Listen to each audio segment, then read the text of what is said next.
All right, everybody. Thank y'all for coming out here to hang out and talk a little bit of turkey hunting. If things get a little too loud or too soft, holler at me. But here we are on hunter time, as usual. About 45 minutes late, so that's all right. We're used to rolling with it. I hope y'all can get accustomed. It's just kind of how we do things. But nevertheless, thank y'all for being here. Thank Live Oak for hosting us. It's been a good time setting up everything, and everything was very easy because we are not the brightest when it comes to a bunch of cords plugging into things. But each and every one of y'all, I want to thank you personally for coming out here and spending an afternoon with us, and we hope to make it worth your while as we get ready for turkey season, get ready for the NWTF convention, which is coming up, that we have been kind of gnawing at each other's throat here for the past 1.5 to 2 days, I feel like, trying to set this booth up, which typically happens, which is not unheard of. But we're getting it underway, getting it ready. Got some cool stuff going to be there. Want to thank Light Boots and Rolling Thunder for making the podcast possible, and especially Light Boots for giving us 4. What these are looks like a raffle ticket, but is really vouchers for a free pair of Light Boots that we're going to be giving away because somebody forgot to print them off, and that somebody's me. So I wrote them down on a Sharpie on these 4 tickets right here, and that's a code to get you a free pair of Light Boots. So if you got a raffle ticket, you might want to hold on to it because we're going to be doing some giveaways at the end with some of our new merch and some of the Light Boot stuff. And if you haven't, or if you see somebody walked in who didn't get one, y'all just going to figure that out. Okay. There you go, right there. Big roll of raffle tickets. So, but no, it's been a good time so far. And as always, we look forward to coming up to Nashville because that means turkey season's coming. And we get to talk about turkey hunting. And fortunately, we get to do it a little more than others. And very fortunate for us, we get to do it in front of actual faces for the first time this past couple of weeks. So that's been really cool to see the reaction we've gotten from folks, wouldn't you say, Sills? Mm-hmm. Yeah, it's been nothing but positive, I don't think. I mean, we got a couple kinks we got to work out, but that's gonna come with us though. At some point, I feel like it's gone too smooth. We haven't messed anything up. We haven't, spilt a drink on somebody's sound system that costs more than our houses or something like that because we're unfamiliar with the territory. Mm-hmm. But we're branching out and getting used to it. So what are we going to dive into first? Because of course we have an agenda, right? Yeah, let's. You cheating off of me? I'm cheating because I'm the only one with the nose, I guess. But no, we did as usual. Before I mention that, I do want to let folks know that we are recording this, filming this, and all that good stuff, putting it on YouTube. So if you want to check it out before, which is not going to help that much, because by the time half the people who listen to this is going to be out on the podcast. But for the future's sake, if you are following us on YouTube, that Chase has been figuring that whole gig out and got them up on YouTube. Got the Auburn one up before we aired the podcast on our Spotify's and Apples and all that good stuff. So maybe for the future, you might want to follow along because you'll get the first dibs at listening to this. And if you subscribe to the Instagram, you get immediate dibs at listening to this because it's going to be going live. And hopefully this is something that we will continue next year, and it's something that we can kind of build upon. And I hope y'all like it. If you're not, we'll find something else. Yep. But yeah, so what we usually do is do a few submitted questions from folks who follow us and keep up with us, and just kind of want to pick our brains a little bit just to get the ball rolling on some stuff. Then we're going to do some live Q&A and everything, and then I don't know what we're going to do. We'll figure it out. Might go downtown or something. We got the booth set up, so the night is open. Yeah. But here's our notes right here. We got submitted questions, and we got a special guest, and he's going to come tell a story. Whether he wants to or not, Gary is. Because he's got to hop on, a bus, I guess, to Little Rock and go do a show. And I'm surprised he's here. I'm like, wow. But he said he was going to be here, and by God, he got here. So it's a good dude right there. But he's going to come tell us a story or something like that.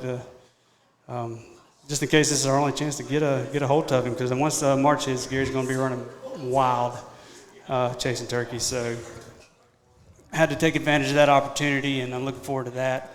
And but before that, we'll get into the submitted questions, which I feel like is usually a theme on all of them. And usually, if one person's thinking it for some reason, everybody's thinking it, And I guess this time of year, the location, I don't know. But the main one we got was scouting and e-scouting, I guess, because preseason's coming up, or it's here, technically, I guess. Preseason's here, but as soon as the doors open in NWTF, I call that the kickoff to turkey season. So turkey season mindset has officially begun nationwide once that happens. So me and Chase are a month away today. Really? Mississippi. Wow. Yep. We ain't been doing the countdown, so I guess I really did rely on that a little more than I thought. Yep. Yeah, I didn't think about it till I was about halfway up here. Yeah. I was like, today's we're the in the 1 groove. month mark. Mm-hmm. A month away from Mississippi or a month away from Florida? Mississippi. So y'all are going to Central Florida? We're doing Mississippi first. Cool. Yeah. But if you're going to South Florida and you're listening to this, it's even less than a month away, which is wild to think. We're talking weeks than days.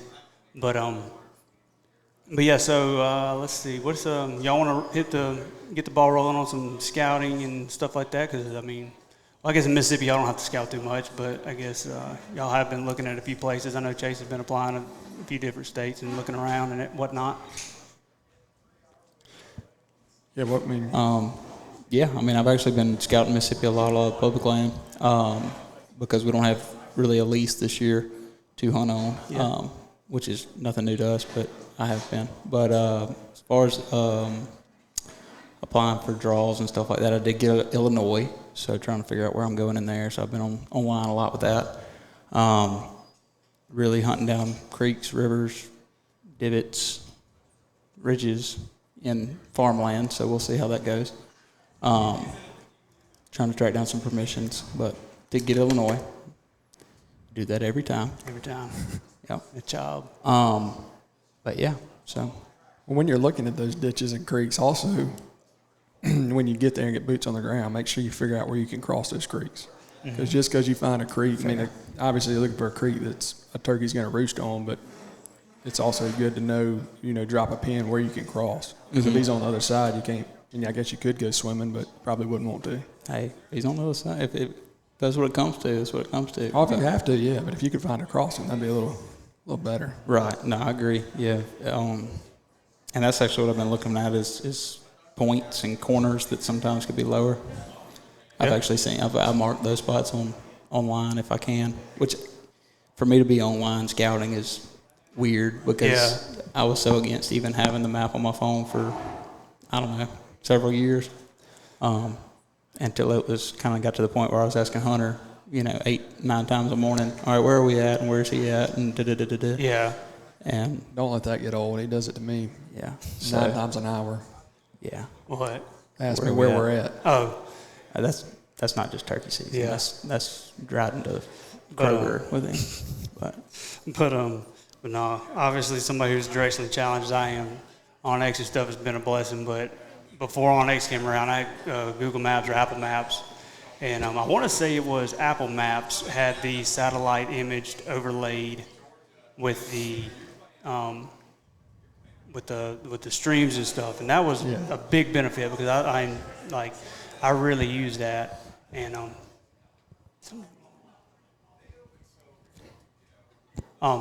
but no, OnX has been a blessing because mainly for the pin's sake, I feel like. But I can, it's like anything you gotta practice it, practice looking at it, and grow familiar with, I guess, the features more so to speak of the OnX part. But pretty much a map is a map is a map, and then what I look at, if I'm looking for turkeys, if I'm trying to find turkeys, is, which I've mentioned it a couple of times, is going to be the mushrooms, the puzzle pieces, the omegas, yeah.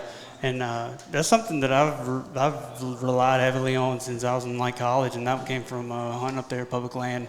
And I spent months out there trying to find spots that might hold turkeys, and like you said, find places in creeks that you might cross when you really do need it.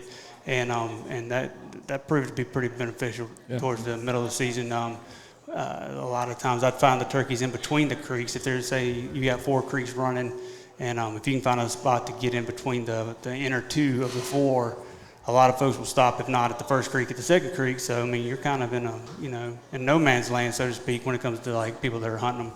So that's something you can find on an e-map or it's almost easier to find on a paper map. I don't know if that's just because that's how I first started doing it, or that's just, if they've got the lines drawn here, you know where to at least head, and then you can kind of probably refine it down to the e-scouting more, so to speak, to find the actual hooks and nooks and stuff like that. But that, and then and some other good stuff is figuring out, especially if you've never been there before at all, is figuring out how big of a place it is, how small a place is. What would be hard for other folks to get into is what I look for a lot on the internet, more so than anything. Pretty much barriers to other folks is gonna kind of A lot of mine's access. yeah, and a lot of it's gonna be, does it inhabit turkeys? Period. Because if it doesn't matter, and there might be a reason nobody goes there. Yeah. Does that make sense? Well, and that's a good thing about the topography part on X is you can kind of see what you're going into. You don't have to you crest one hill, you know what's on the other side. Right. You know if you're going into another one, if you're going into flat, and all that, which is a game changer when you're working a turkey. Mm-hmm. And another thing that I like to do around this time of year, probably between February 15th through middle of March or something, if I do catch a moment where I can go do some scouting on a place, especially public land, well, I mean, I guess exclusively to public land, this would apply, going around and marking spots that you can't get to. I'll tell you a story that just came to mind. I don't know if I've told this yet, but it was 2 years ago. Gary was coming down to hunt with me on opening weekend. We had a draw at one of the places in Mississippi, and he was coming down, and I went to go, and I knew where a bird was, and then I, for some reason, thought maybe I should go find another one. And I tried to do that, and about, I don't know, probably 2 hours before it got dark, I was going to go down this road, and what I usually do is I'll go around and I'll mark which roads have a closed gate that you can't get down to save us a lot of time. If we botch this hunt, we got to go find another one, especially if there's a time limit or anything. This would probably really apply to states where you got to stop hunting at like 1 o'clock, and you really can't waste much time on, just driving around trying to get somewhere where a bird might be. Marking the gates that are closed, marking the roads that are inaccessible, stuff like that. Finding out if there's a tree falling in this road that's going to keep you from getting down to where you're trying to get beforehand can really save you a lot of time. Because too many times I've driven up a daggum mountain to get to the top to try to get to somewhere, and there's a road's closed, and you got to somehow reverse halfway down to find a spot to turn around before you can go back out. Would have been really nice to know that before I got to the very top of it. But I was doing that, and then I'm going to tell myself here, I got to thinking in like another turkey hunter's mindset, like, I don't think that gate's really closed. I think there's a turkey down there, and that's why this is just kind of like dummy closed maybe. Because it wasn't, like, the lock was on it, but it wasn't like around, the chain wasn't on it. So, and I've done that before, not on a hunting place, but, just kind of dummy lock something like that and shut some gates sometimes. But no, I went over there, and it was able to be open. It wasn't easily able to be open, but I got it open, and I was like, well, I know there's a turkey down here because somebody's coming through here and found a turkey and, kind of dummy locked the gates, and nobody else would go hunting before opening day, and I'm about to go find that turkey. And so I went down there, and I got about a quarter mile in there, and I started going through like these ditches and mud holes and stuff like that, and I'm thinking this is kind of rough, that might have kept some folks out in itself. But I kept going, and then got about a half a mile to a full mile down there, and I'd really gotten into some thick stuff, and it was getting hairy real quick. And at that point, I was probably halfway through the road and started considering better options of I might need to just get through this instead of try to go back through any of these mud holes because they were pretty rough. And they just kept getting worse and worse and worse. And finally, I got to, it has been dark by now. I mean, I've been on this road, which is 2 miles long, for 3.5 hours. And then I got to the end of it, and that gate was locked. And so I had to come back through all of it and wound up getting there. I think it was after midnight when I got out of there. And y'all go look at my truck, and half of the results are still on there. The bumper's halfway missing, dented in, and all kinds of stuff. So, but yeah, if a gate's closed, I advise not going down it. Just put a little pin there and say you can't get down this road. But I mean, luckily, I guess, especially for Gary's sake, he drove down. We didn't have to do that instead of hunt. So at least I got that out of my system. But I mean, what about finding? Because we did get a couple more that were kind of in the same tune of that. Finding turkeys, just not necessarily on the phone. What do y'all look for? Closer. What do y'all? Is that loud? Too loud? Good. So what do y'all look for, say, not doesn't have to be driving around, but, if you're trying to find a turkey, elevation, water, all that good stuff? On the land I hunt, I'll start out. We'll have a guy that goes in there and bush hogs a lot of our food plots, roads and stuff, and I'll start out there, and from there just tracks, looking for tracks, seeing where they are, seeing where they're going, potential roost spots, like you said, elevation. I love to find around like you got a break, like a cypress break, and water. Water, just where they can fly up over, but an easy place to pitch down to the next morning where they can still see. So that's kind of where I start, and then just it could be a bunch of different scenarios, but go from there and see and kind of follow them around and see what they're doing. So. Yeah, I mean, as far as internet stuff goes, high spots, ridges, especially if there's 5 or 6 in a row, looks like that. Mm-hmm. That's a hot spot to me a lot of times for some reason. I don't know why, but it can also be a blessing and a curse. Oh, yeah. Because you get on this one, he's on this one, he's not going to go to the end of it and then come back up yours. But if you can find where those meet at the top, you can normally pull him off any one of them fingers to you. So I'll try and figure out, places that look like your hand, figure that out, watch for creeks, watch for anything like that. The puzzle pieces, try to find them, see how to get to the inside of them, not the outside of them, Yeah. So I'll be on the same side of the creek as them, whether or not it's more or less on one side of a creek or the other side of the creek may just determine which side of the road I come in off of. Things like that. And this is all stuff I've kind of figured out in the last 4 months, or thought about in the last 4 months, really, since I've started e-scouting. I feel like we're screaming. Me too. Really? Just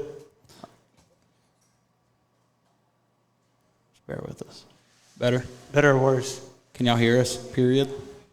Okay. Good enough. Auburn, we couldn't. I Nobody just can hear us. changed Okay. Yeah. Anyways, so I'll start with that online, and then eventually go try to put eyes on it. And so, like, if you see like a field or a certain color woods, you want to go figure out what that is. If it's pines, if it's hardwoods, if it's cutover, things like that. I pulled up on a bunch of spots that I thought were pretty pines, 20-year-old pines, and they'd be clean cut, since the image was taken. Things like that. Or you think it's, as far as deer hunting goes, you think it's a soybean field because it was 4 years ago, and you get there and it's a grown up, old hay pasture now. Things like that, I've, run into, but got to watch out for that. And I have driven around, especially out west, and if this was dirt at this time, this picture was taken, and now it is something different, I start trying to correlate all that. I'll try to be like, all right, everything that's dirt has turned out to be, corn or something like that. And then everything that was green, regardless of what it was when this satellite image was taken, is now, dirt, or it is beans or something like that. Something else. Trying to correlate that. Sometimes you'll be wrong, but sometimes it is right. My rule of thumb is peggies and cemeteries, obviously. I've ridden on that since I was a kid. If you can come across a cemetery, a good old cemetery, you can probably hear turkey off of there. I don't know what the correlation between elevation of kind of requirements for building cemeteries are, but usually they're on a pretty high spot, and they'll let you hear a good hollows over. Now, whether or not you can go hunt it, it's up to you. But it'll kind of, I think I mentioned, you can you'll be the first to find out, because a lot of times you can find those turkeys with your ears instead of your eyes. A lot of folks will have seen the strutter you've seen in that cow pasture before you got there, and a lot of times they've already hunted it and all that good stuff. And those places are a little harder to gain permission. But as far as that goes, that, and then anybody named Peggy for some reason, I mentioned it. I noted, I caught myself. I said that at our last podcast. Chase mentioned one goblin across the road, and it was on a place named someone named Peggy. Yep. It just always happens that way. But it's one of the things, once you think about a red car, you always see a red car, I guess. Yeah. But yeah, I mean, I think water and anything like that that'll provide I call them point of options. I've been thinking on it a lot lately. Why turkeys roost over water? I think a lot of it is security, especially like a break or something like that they can fly off of that, wingless predators can't quite get to. I think that makes them feel safer. But I think a lot of times I've been kind of contemplating, do they roost on creeks so they can hear both sides of the creek? Because if I could get in a tree and decide my morning which way I was going to go, depending on which gobbler I heard, I would probably do that too. Just like me deciding which side, left or right. Right. If you can somehow position yourself in the middle of it and then pick, that'd be best. So I think a lot of times the same will apply to ridges and hollows and stuff like that. If they know turkeys will be able to be heard from all 4 of these ridges, they're going to roost somewhere where they can hear all 4 ridges. And then, like you said, I like the analogy of the hand. I like putting stuff into obviously in the shapes and puzzle pieces and stuff. But yeah, I've noticed that too, and a way to connect them. And a lot of times I think turkeys will roost in a bottom in a tree that is rooted in the bottom at eye level with the ridges next to it, so we can just pretty much hop from that bar to that bar and be on that ridge if it needs to. Now whether or not it's got to go up or down after that is up to them. But at least I've been in a pretty good spot, I think. Yeah, I think so. And then if I'm looking for turkeys with my eyes and it's been raining, if it's early morning, there's dew on the ground, I avoid tall stuff. I don't think turkeys like to get wet. I think they'd rather be in short grasses if you're going to look for them with your eyes. And then I'd have to go back and think a little bit. I had a little bit of a theory on whether or not they were or were not in shadows and stuff like that. I'm talking big fields and which way they would most likely be if you really had to listen. You couldn't hear the other side, or if you went into the west side of it, if that would really kind of boogie you up. If they gobbled on the east, you couldn't get across or something. Those are a little rule of thumb I've been thinking on about which one to pick if you were 50-50, which we've always kind of paid attention to, whether or not you set up on the east or west side of a bird. I think it's beneficial to have the sun at your back for cover's sake, but at the same time, you don't want to put it in the bird's eyes. I think they're a little less comfortable walking into the sunlight. So if you could be on the side where the sun is not quite in your face shining at you, but if you can find something to block it and put the sun at the bird's back, I think he's just a lot more likely to get there. He's just more comfortable. Yeah. Which that's breaking it down and breaking it down and breaking it down to finding turkeys and then actually hunting the turkeys. But that's my spell, I guess. Something else I thought about that I've been dropping pins on that I'm going to kind of test this year is bowls, just deep bowls for knowing or for checking on windy days, getting at the top of the ridge of a big bowl or 3/4 of the way of a ridge of a big bowl where I can hear a turkey. Those mornings that it's too windy to hear turkeys because they're in a hole somewhere and you don't know where they're at. I've been dropping pins on those so I'm going to test that theory a little bit this year. And that's a good point. If I'm looking for turkeys, a lot of it's going to be dependent on what is going on around you, weather-wise. Rain, turkeys are going to go and open in the rain. I feel like almost not every time, but there's a limited window there for 30 minutes to an hour. I feel like where they're not quite wet, they're going to be out there trying to dry off. And I think a lot of their security, the predators they kind of utilize their eyes a lot more than their ears. But at the same time, whatever you're doing is probably what they're going to want to do. If you can't hear because it's windy, they probably can't either. So they don't like being in those spots where you couldn't hear anyways. So I'm kind of going as just path of least resistance. I feel like if it's cooler in the creek bottoms and you're really hot, they're probably the same. They probably want to be in the creek bottoms too.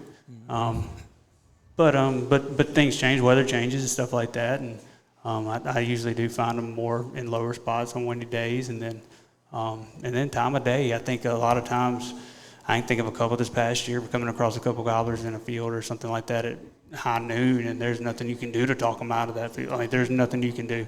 They're not turkeys for those 2 hours. They're just looking around and kind of preening, and their mind is on anything but a hen wild turkey. I've seen them walk next to them, and it doesn't faze them. You can find them, but I advise heavily against trying to hunt them too hard until they give you a sign of if they gobble at another hen or they gobble at something else. Your best option is to remain unknown about, if that makes sense. Just kind of keeping low and let them do their thing until they kind of initiate it. And once they initiate it, it's kind of fair game. But I think I can think of a couple that I bumped because I'm just getting mad at, what am I doing wrong? Why are you so unintrigued right now? And really, it was just the time of the day, and that was just kind of their lunch break, more so to speak. Yeah. But I mean, y'all have hunted turkeys in the rain. Y'all know where to find them. Oh yeah. Yeah, I'm the same way. The rain, I'm gonna ease around and try to use my eyes. You know, get on the edge of a field, get to where I can see a stretch down the road, and just glass for a little while or for a few minutes before I move on, and kind of move on and cover as much ground as I can. Because, like you said, they're gonna be somewhere they can use their eyes. Yeah. They're in the same situation as you. You can't hear one gobble 100 yards. Yeah. So they're gonna try to be somewhere, and it may be. I know the last turkey I killed in the rain was in a hardwood bottom, but it was a wide open hardwood Yeah. bottom. They can see a long So ways.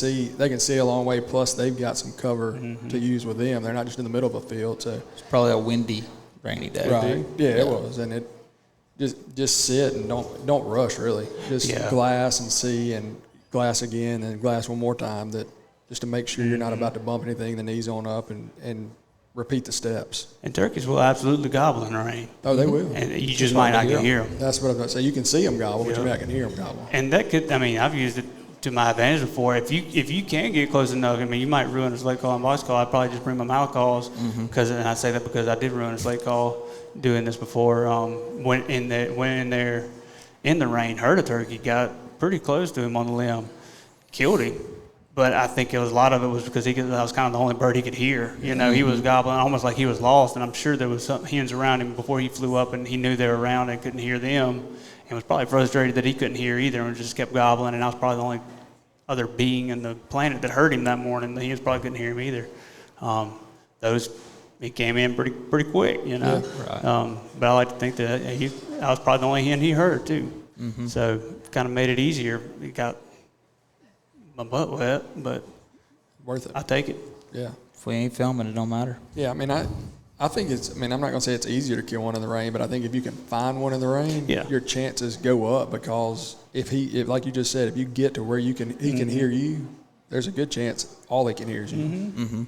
So, and also, there's no telling what may wander up on you. Yeah. And that's another thing, just to keep it, you got to keep your head on a swivel. Yeah, and I say, I mean, turkeys will gobble in the rain. They like to display whatever type of genus species that is that displays during reproductive seasons, that they are that. And they like to gobble and be heard and be seen and be pretty. Yeah. So, I mean, they don't just go around gobbling like normal, but they will respond, is what I meant. The hens, I can't really remember a bunch of hens I hear. They don't just converse like they would on pretty days, just chatter to chatter, but they will, and it's more of a quick conversation, let them know where you're at, and that might be why that one got shot so quick. You know, that's all he needed was just something to prove another turkey was there. But we've gotten a couple that were, you know, how do you hunt or how do you find turkeys in the rain, and then some of the wind, and I hate wind more than I hate anything, because if it's just it gets under my skin. If I can't hear good, I get all tied up. Me too. It'll ruin my morning way more than rain will. Just it gets under my skin.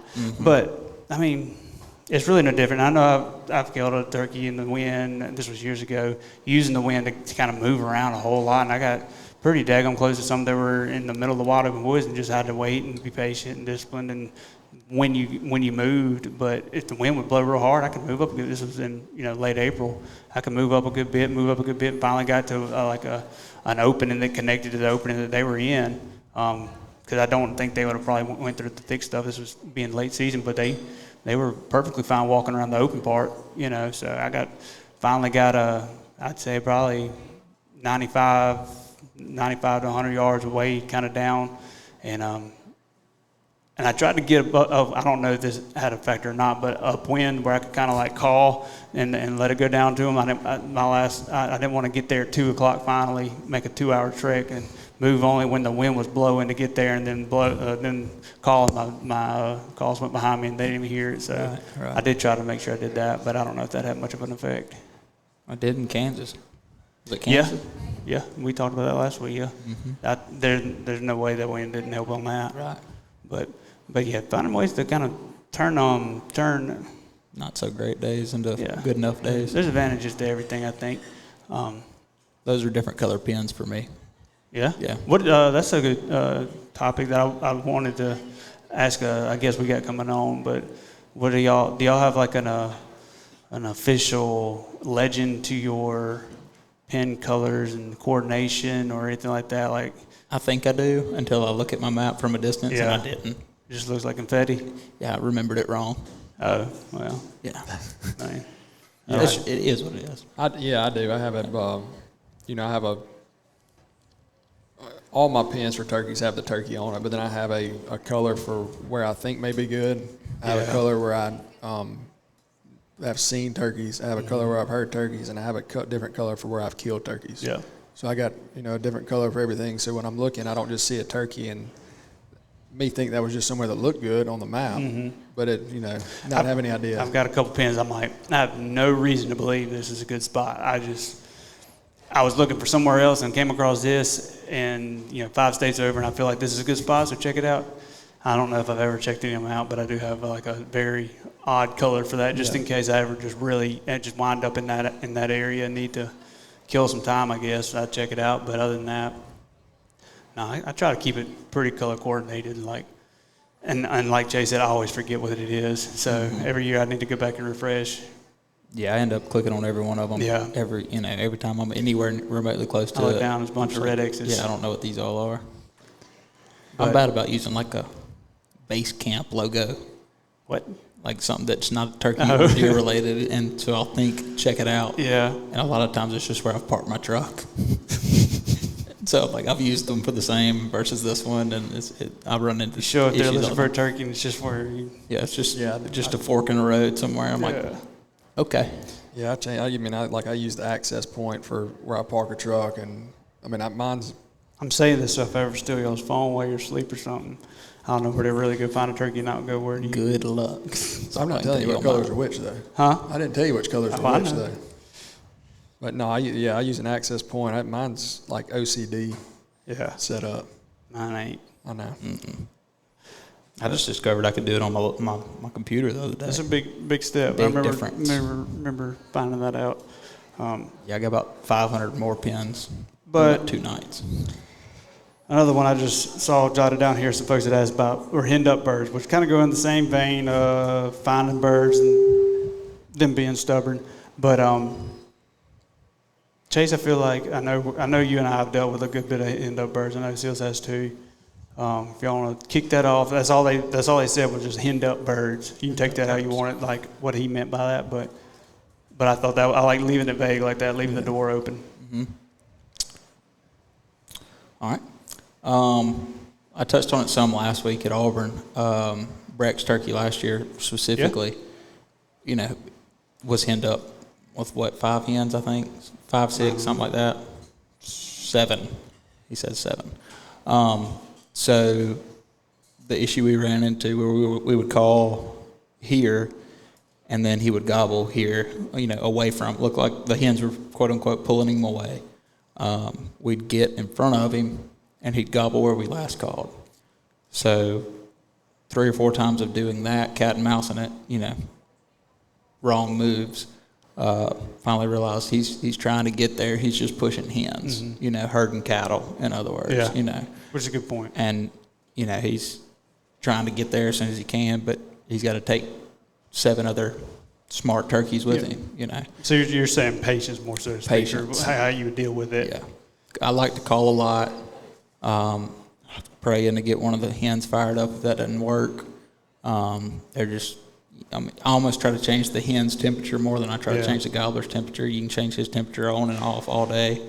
If he's got, live hens in front of him, it's pretty hard to change his mind. But you can tick off a hen pretty easy some days, and some days they don't care for you at all. If they're out of their normal territory anyways, it don't matter. But if they're the boss hen and that's their block, you get real aggressive and start. Another thing is responding to the gobbler a lot. That's another thing I do. If he gobbles, hit him with a call instantly, pop, pop, pop, pop, pop, right off his gobble, and that'll normally tick off a hen. They're like, no, I'm the one talking to him like that. In my mind, that's how they talk back. Good enough. I'm not the one that thinks of like, I bet that's what that means. Yeah. Because Sills especially knows the cerebral aspect of I have not shot a turkey before, so I could count hen yelps on a turkey that I knew was approaching him before, and it's again back to like once you think about a red car, you start seeing a red car. But some of the stuff I think there's definitely a way to.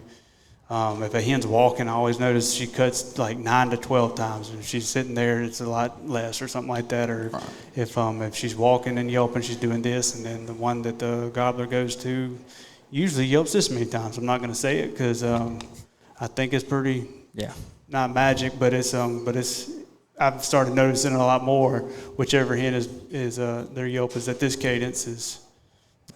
Pretty much the one it always goes to. So I don't know what they're saying or how they're saying it, but I think turkeys definitely, they spend a lot of time with each other, especially, I mean, maybe not as much in the Southeast, but I think it was Cuz mentioned on his podcast not long ago, kind of talking about out west, birds that do spend a lot of their lives together to know the tones and the voices of the birds around them probably a lot better than they do in the Southeast. And I know it's the notorious birds out there that are henned up. Usually the hens will like walk away at first sound of another call and stuff like that. And it's almost like they recognize, hey, there's been 50 of us in this same group for our whole life, and this 51st is kind of sounding kind of funky, So they just don't like that. But in in the Southeast, I feel like it's always competition. You can't. There's no telling, there's no predicting, there's no nothing. But if you can ever get one fired up enough to come in there, usually the gobbler will be there. Kind of take advantage of his stubbornness, if that makes, Yeah. He could probably see, and as long as she sticks around, he's as comfortable as he needs to be. Well, it also depends on too, the temperature of the gobbler. To get, if he's shut up, gobbling once every 10 or so minutes, I'll be patient, hoping that he's going to eventually break and make moves off of that. But I can think of it 2 years ago in Florida. Yeah. Those turkeys were henned up, and they were gobbling at every call we made. They're just telling us to come on. But they were steadily walking away. And I think we ended up on that hunt, we ended up walking like 2 miles. We're 700 yards from the truck, chasing them back. But, we stayed behind them. We let them get behind a cut pile, or we'd let them get around a curve, and we'd move up on them. And we hunted that turkey. I think I killed it like 12:30. Yeah, 12:30. And finally, 12:30 or 12:29, he finally decided to break and come directly. But we stayed behind him 80 to 100 yards from daylight. And I've heard some people that's the only way they'll hunt them is trailing them until that magic moment happens. And they have good points. They've walked through this area. They know for a fact it's clean. They're safe in it and stuff like that. In my mind, it's the opposite. They've already seen what's there. Why would they think something else? They just saw that there was not a hen there. Why would there be one now? And obviously, hens can walk and unsafe situations. And it worked out though, because honestly, with me and you, we would have probably tried to circle those birds. Yeah, but that's what I was about to get to.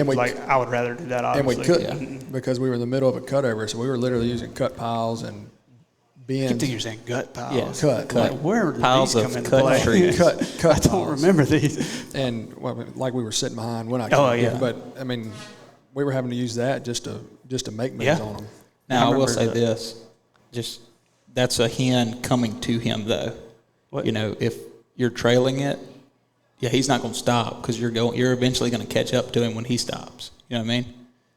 It's from the gobbler's perspective. Yeah. Why am I going to turn around and meet him halfway? Yeah. You called here and here and here and here. If he wasn't, But he wouldn't come turning, left or right either, though. That's pretty much just to get in front of him. You can get in front of him. If he don't want to go that way, he ain't Good luck. or if the hens don't want to go that way is what I mean. That's one of those hard to call. I like to get in the vicinity. And a lot of times you can break it down into heading towards water, heading towards cooler temperatures, heading towards, you might not know the point of the creek they're going to, but if they always go to a creek bed, get in the creek bed, if it's 400 yards down, you got a lot better shot at calling them. Then the option is left or right once they get to the creek bed. Not coming, if you can influence the decision to just take the right route, your chances skyrocket, I think. And that's just turkey noises. That's not necessarily calling to the gobblers, making turkey noises and talking them into it. But all right, that's all. We're gonna do that, and we got a story we wanted to tell with our buddy down here. He's still awake. You can come up here. Come on. We were talking with Gary on the way up here, and I don't think we've told the story of the cutover bird that weekend. I was like, that's a good, because we didn't have a podcast then. So I hadn't actually heard that whole story, so it's a good one. I'm looking forward to it. Is this working? Yeah. Yeah. Okay, yeah, I can hear. You know how to work a microphone, Gary? Not a Garth Brooks microphone. I'm gonna go jump around the rafters and stuff with this Yeah. thing on. What was his alter ego? Garth Brooks's? Chris Gaines. Yeah, Chris Gaines. Chris Gaines stuff. Huh? I got Chase's hair's about long enough to be Chris Gaines. He needs some mascara. Easy. It's looking like it. But no, this is our buddy old Gary Stanton, who is now a certified turkey killing machine, it seems like. But Tell that. I enjoy it. Man, yeah, a good buddy of ours, and we were talking the other day about some stories that might have kind of slipped the podcast, and we were thinking of one of the better weekends we've had in the turkey woods was in 2020 when Gary came down to go hunting in southeast Mississippi, and it was an odd time because of COVID and everything, and Gary's career and singing and everything, and got the chance to come down and do some hunting, and it was cool just kind of reliving it in my mind. I was doing it on the way up here, kind of just driving, pulling the trailer up here. I was like, I hadn't thought about this hunting in a while, and that was a cool sequence of events though, for anywhere from Gary coming down in the middle of a pandemic and all kinds of stuff, being worried about getting home, Yeah. and then top it off, winding up with a turkey. But so pretty much how this situation started, Gary talked with Austin at around youth weekend, I feel like, and what he gave you Sills gave Gary the open invite, it felt like, and then COVID hit, so then the opportunity arose. Yeah, I think it was at a show. It was your last show. Yeah, it was in Jackson, and I remember him and his wife Lenny. They came up, and he brought me a hat, and we had a mutual friend, Jonathan Red. Yep. Grew up with him. What'd y'all call him? Okay, he had a Swag. name. Oh, yeah. Darn, that's what it was. But Unofficial shout out. he hit me up and was like, "Man, you ought to go get up with those guys. They're really cool dudes, and he's a good buddy of mine." So I was like, "Yeah, okay, whatever." Like I ain't got nothing to do. I'm stuck at the house.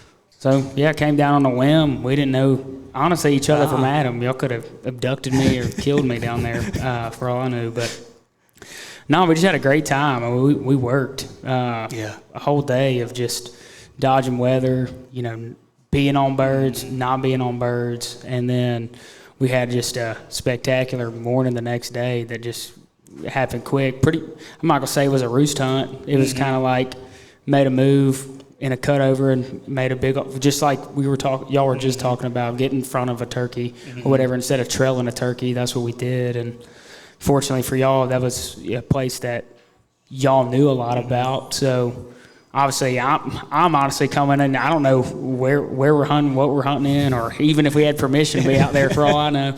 But so yeah, we just made a big loop on him, and he came to that cutover, and all I really remember is I'm a little guy, obviously, and what were y'all? I can't even remember We what were y'all. like a dirt knoll, pretty much. We were late. Like, it was like a culvert or something, or I can't remember It what was it a was. water runoff. Yeah, Maybe, and yeah. there was nothing that we could set up on, and there was this fresh cut tree that was like cut at the root, and I was like, I can hide behind that. I was like, I don't know him that well, but I was like, Yeah. hey, he can fit right there. Yeah. And I just remember we talked about the story of y'all didn't even see the turkey when I shot him. But, I remember y'all just heard the safety click off, and you're like, I don't know what this dude's about to shoot at, but Because I did not think that turkey was there. Because what had happened was we got on him, and it's just completely coincidental. It's really night and day between the day before we tried trailing them, and we trailed them until literally the sun went down. Granted, the weather was not quite as cooperative on that day, and then the next day we said, hold up, make a loop, get in front of where they want to be. Just completely different properties. I mean, nowhere near each other, different turkeys, everything. And I didn't know their usual routines or anything, probably no more than Gary or you did. But I did know which way they were headed that next day, and I think we all very collectively agreed, let's not do that again. Let's not trail behind them again. Let's get in front of them, and we did. And then, but nah, I know Sills was. We looked around, and this place had been cut over and this is a fresh cutover, and I love cutover birds, but we were kind of caught kind of with our hands tied, because once we got to the cutover that we thought they might be making their way to, they were in it. And once we got there, we're like, well, now we can't go in it because I have no idea how open this is around this big, pushed up pile. And Sills and I, we kind of laid behind a big mound of dirt in a ditch or water or whatever you said it was. But yeah, I remember calling, and the turkey I knew in my head was approaching the call, but I had no idea which direction. And we had set up pretty much just kind of open, could shoot here maybe, and if not, I had in my mind, we're probably going to have to make one more move before we get on it, and we didn't. And he came to pretty much, pretty perfect quick for Gary's shot, because I was really scared he was going to wind up walking over us. I'm like, I don't know, Gary. This turkey comes up 6 yards from me. He's going to shoot me and Sills and the turkey and all this stuff. And I'm kind of calling, kind of giving a little silence, and I heard we hear click. And I'm like, oh God, where is this turkey? Because I don't know where he's at. And I'm like, I don't know this guy enough to know if he's going to be behind us or over us or anything like that. And I hear the shot, and we're literally on our backs. So you think of those not Oklahoma, but whatever you used to call them, those drills in football where you lay on your back and spin over real quick and then take off. Yeah. That's what we were doing. Flipped over and took off running. I'm just running towards wherever Gary's running, and I'm just waiting to see a turkey, and then finally see a tail fan and kick up. And I'm like, there ain't no way. And it was a good bird though. Yeah, that setup. It wasn't ideal, but honestly, the pile is what saved us, because as soon as he popped out, as soon as he saw there was not a hen in that wide open spot we were at, he was gone. Yeah. So it did work out on the fact that his approach was where it came. That's just luck of the draw sometimes. So.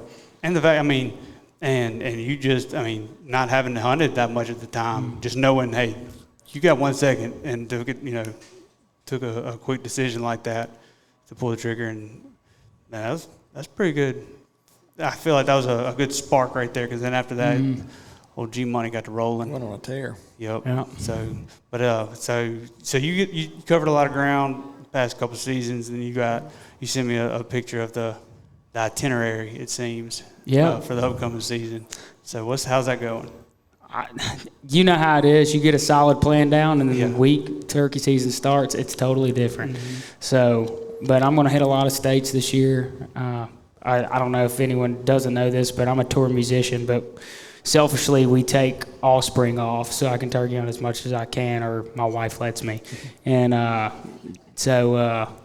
but yeah, we're going to hit a lot of new places and get to hunt with a lot of friends and that thing. Actually, Austin and I were talking a couple days ago about finding a state and getting up in the woods together, and our buddy Lake and that kind of stuff. But it's cool. I'm gonna focus a lot this year on the East Coast. I haven't done a lot of that stuff, and I got the whole camper shell, cowboy camp out the back and just go. And so really looking forward to it. But talking about e-scouting, that's it's so key in those times, and just going to different places and finding those spots where it looks like turkey, but doesn't necessarily mean it's there. So you need to have plan A, B, C, and D, and so on through the alphabet, and once back over.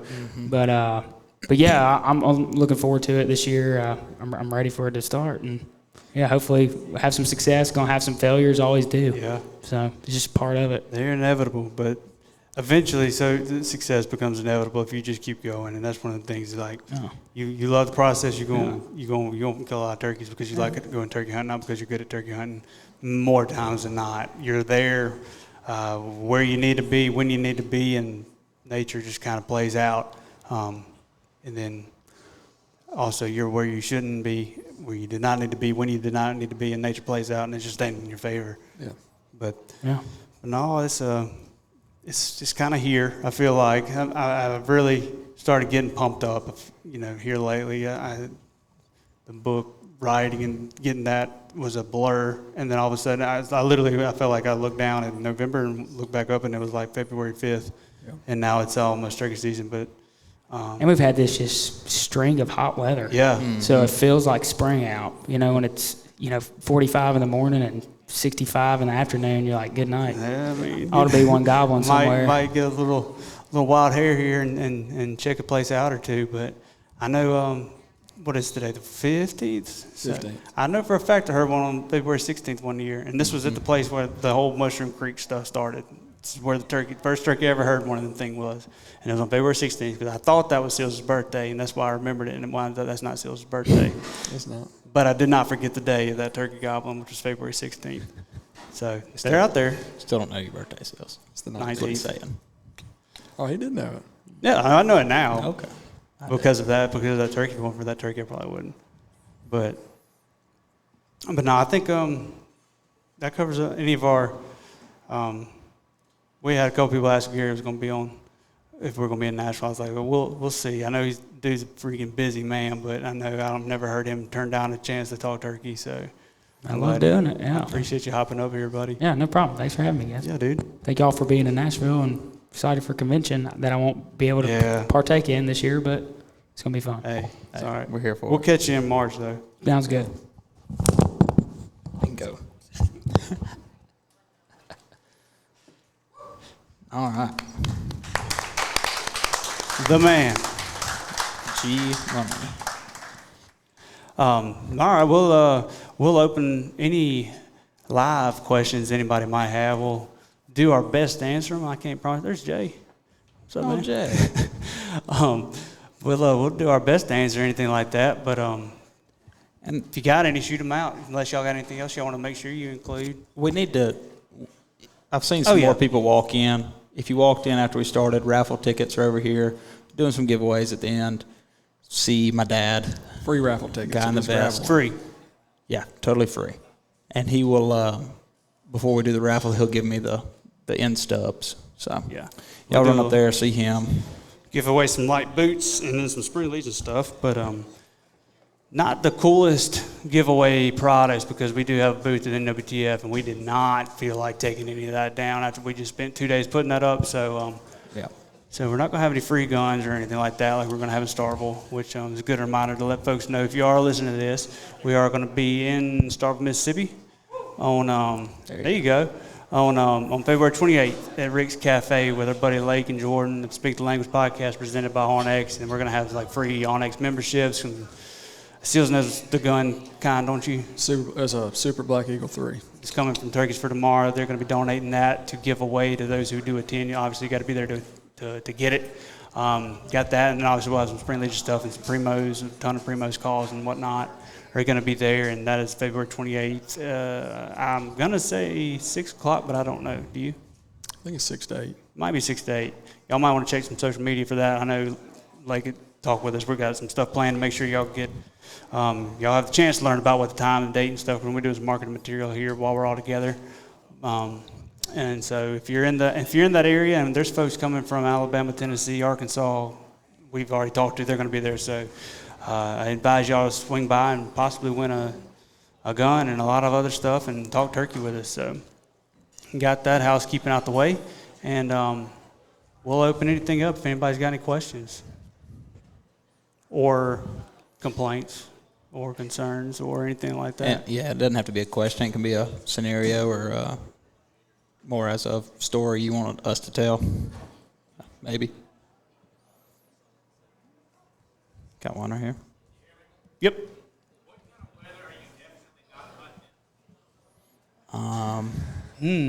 Snow. question. I'm never hunting the snow. I don't care if the turkeys are everywhere. I'm not hunting it. No, I hate snow that's with a one burning of- passion. I'm would waiting love on to a kill day a that it turkey in the snows. snow. I'm not taking the trash to the road in the snow. All right. 2 years ago today it snowed. I saw that on my memories today. There is a chance Hunter hunted in the snow with Nick, remember? Not by choice. Yeah. Yep. It I did was like snow 14. youth weekend one year in Mississippi, which probably was pretty miserable. It was. I don't know. I mean, If to be honest with you, I'll look at the weather. I'll look at the barometric pressure. I'll look at all that. But if it's turkey season and I'm able to get up and go, I'm going. Yeah. And, I may not, if the weather's bad, the pressure's bad, I may not stay till noon like I would on a normal day, but I'm going to get up and at least give it a try. I mean, if I'm fighting tornado sirens the whole way there, I'll probably go home. Now, like if you're trying to like better allocate your time spent there, like if you've got vacation days or something like that, and I've done this before, like even on private land, especially if it's only a few acres, like you don't want to be there every day if you don't have if you have other places to go. If it's windy and the barometric pressure is below 29, like don't waste that. Probably if you can hunt there whenever you want to, I wouldn't go bombarding up. The turkey's probably not going to gobble, and you have that chance that kind of gets you up in the morning. But if you can spend that somewhere where it doesn't matter as much, I'd probably do that. Yeah. I look at the barometric pressure a lot more than anything. If the pressure's between 30.1 and 30 or 30.3 and 31.1 is kind of the rule of thumb on that. And then I like to look at what's coming after whatever the current weather is, because if it's going to get better, I might wait. You still go. You just might not go right then.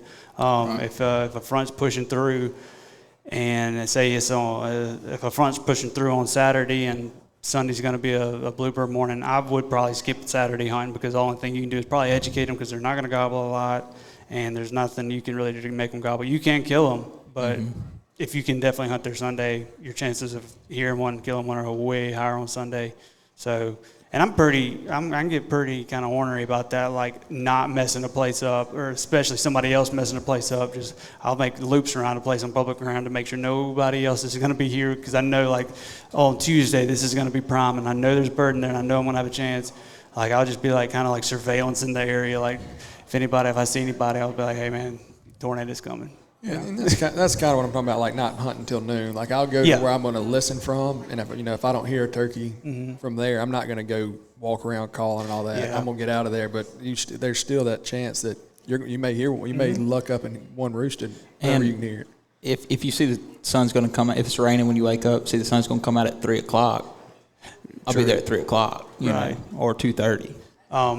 Yeah, and like I like days when it's raining and there's you'd have to look at a radar, not necessarily percentages, but like there's going to be breaks in the rain throughout the day. Those are usually pretty good. It's more comfortable if you can kind of not start in the downpour. If you can wait, and I'll sit in my truck until I know 15 minutes later it's going to stop. I'm not that hardcore, man. I'm not going to go out there and get soaking wet just to spend the rest of the day wet. I will if it's going to rain, or I get caught in the rain and I'm on a bird. But yeah, if you can time it to where you can catch it right after the rain, and I have done it before and it has worked. Like, you might get a little wet going out there and getting to where you want to be there when it stops raining.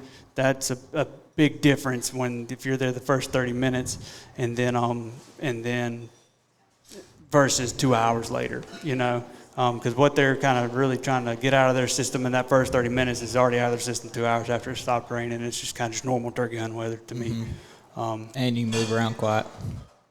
Yeah, and that's a big plus. And that's another thing is being able to kind of get around a lot quieter, soaking other predators. They're still probably around in areas where they can see well, which is good because you can probably see them well.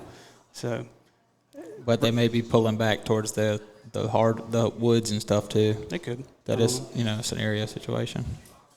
But yeah, I'm not ever hunting in the snow. I'm not going outside in the snow. And I would rarely rather not hunt the wind if I can help it. Yeah, wind will tick me off more. Cold doesn't bother me. Cold, I think, is great. I'd rather hunt the cold turkey hunting than the hot. Gobble-wise, I like hot weather more than cold. But if it's, a lot of people think, well, it's too cold for a turkey gobble. Turkeys don't care about cold. I think they care about pressure more than anything than their ability to be heard. So that's mainly wind. But that's my preference is 48 degrees Fahrenheit, and has been since I was 15. If it's 48 degrees, I'm going hunting at daybreak. 48 degrees, barometric pressure like 30.1 probably. 31.1. And a wind, like, sometimes it's too quiet. If it's too quiet, I get a little on edge too, because I feel like they can hear every little thing. I like a little wind every now and then, just so you can move a little bit. And then 2 high pressure days, I swear, they can be some of the most frustrating. I feel like I can hear for 60 miles. I'll hear a bird. I feel like it's 2.5 miles away, and all the gobbles sound like they're coming from the same spot, and it's just that way. But yeah, that's my 48 degrees, about a 1 mile an hour wind, barometric pressure 31.1, and that's about it. Yeah, that's the day you call in sick to work. You didn't take off yesterday, kind of thing. All right. Does that answer it all right? Yeah.